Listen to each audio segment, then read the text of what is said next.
Running cars, hornet and a hitch. Doing a second video because I kind of got to explain. So this is a 2023 Hornet. I'm not sure, but I think you can on the 24s and the 25s get a hitch from the factory where it's mounted. I saw a picture on the forum. I haven't looked into it, but you can get a hitch in the bumper,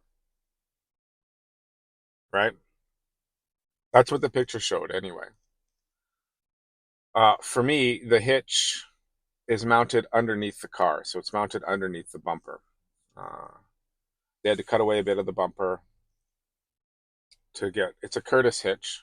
Is it Kurt or Curtis? It's a Curtis hitch. I got it from U-Haul. At the time, I did want to order a hitch from Dodge. Everybody, everybody there said just get an aftermarket one. Buddy looked up eTrailer.com and found a hitch, and that wasn't the only time. When I was looking at all the other vehicles, if it didn't have a hitch on it, I asked, can I get the factory hitch? And every salesperson said it's better to get it from U-Haul because number one, it's cheaper. But even though it's not cheap, like you get that integrated hitch bumper thing, right? That's what I was kind of always after.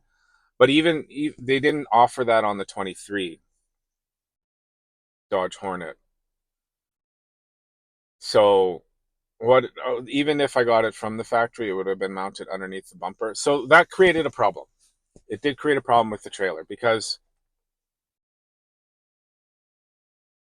your arm that you slide into your receiver and then you put trailer on it with tongue weight at all. The chains are too long. They're the right distance and all of that for the trailer, but when we first loaded it down for its first trip, like across the Rockies there, um, the chains were dragging, and they still do. And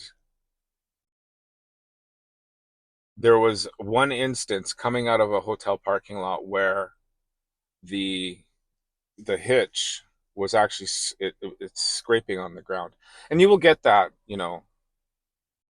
if you've towed a lot, and especially with a car, the hitches are always low to the ground, and if you get some weight on it, it does ride really low.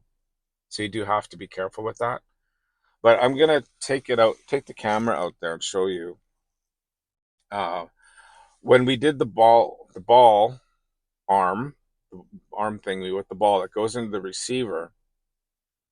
Um, we used a heavier duty one that we had laying around the house for the trip. This one that I got on here that I showed in the earlier video, and the one that I'm going to show in this video, it came from Princess Auto.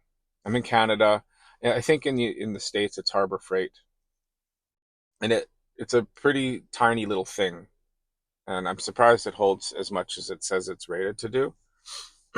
It's probably maxed out at that point, but they have, they're offset, right? They got an angle on them, and I had to flip it around to raise it, to raise the ball higher off the ground. Most of the time, when you see these things plugged into trucks or SUVs and stuff like that, they're jacked high enough off the ground.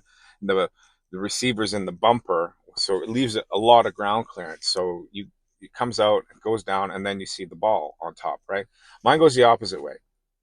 It comes out, goes up, and then the ball sits on top. And I'll show you here. I'll just bring it. I got a tripod out there.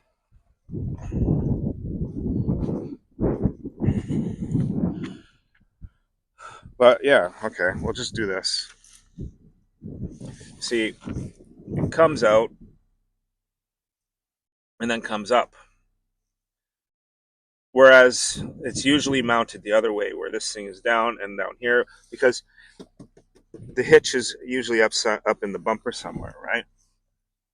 But this is mounted below. And if you can see all of that, they cut away a bit of the bumper. and that was from U-Haul.